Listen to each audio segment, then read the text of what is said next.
Joshua Meltzer is an expert on global economy and development at the Brookings Institution at Washington, D.C.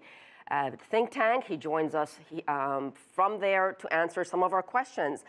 Joshua, let me start with this keynote address by China's top economic advisor. He defended globalization, talked about opening up China even more to the rest of the world. He also laid out three main priorities for the year. He said resolving risks when it comes to the financial sector, reducing poverty, as well as controlling pollution. How do you think that message was received in Davos?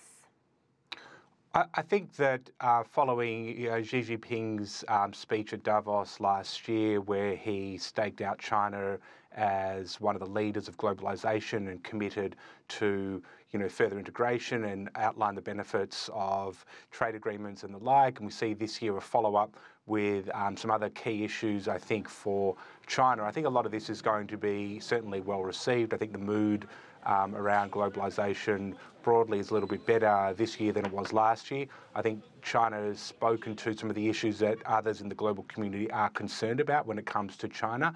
And I think people are going to be encouraged that the government itself is identifying these key areas for making progress on.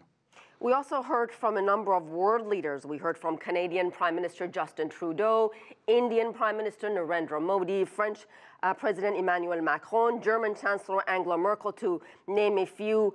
And the overall theme, to me at least, seemed to be isolationism really is not the answer. Well, that's right. I think certainly since the election of President Trump last year, but not only President Trump, but also we had various populist movements and elections over the course of last year in Europe.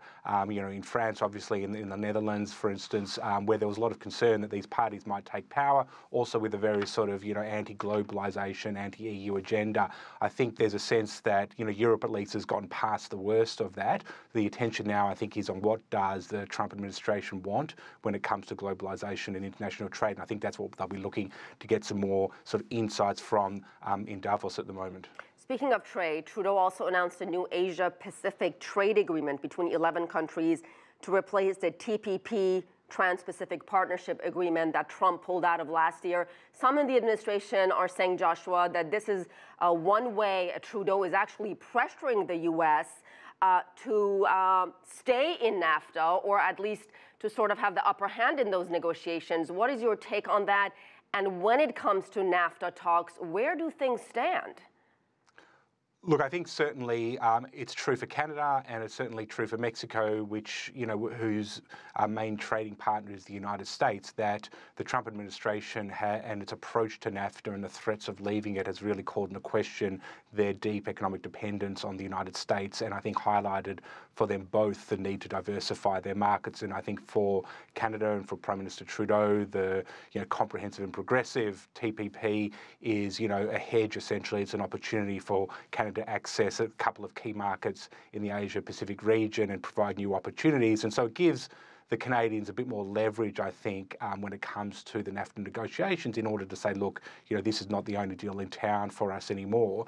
The negotiations progress. I think we're going to run into some very difficult issues this year. The US is sticking to some proposals, particularly around requiring domestic United States content, for instance, for automobiles, which is, pretty much a non-starter for Canada and Mexico, and we're going to see whether they can make progress on these issues. And Joshua, very quickly, President Trump is expected to make his address on Friday.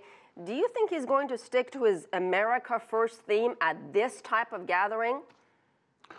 I do, but I think we are going to see a clearer articulation of what this means. I think they will emphasise that this does not mean America alone, America without partners. I think their theme simply is that each country has to look after themselves. The United States has not been doing that well enough, and we're here to do that. Their whole strategy is built around this narrative that past presidents, basically gave up a lot in trade deals, and they're not going to do that anymore. I don't think people think that's a correct approach or a way to think about trade deals, but I think that they will stress that they are looking to engage, but on terms which they see as being fair for the United States. All right, we'll leave it there. Joshua Meltzer, thank you so much. Thanks.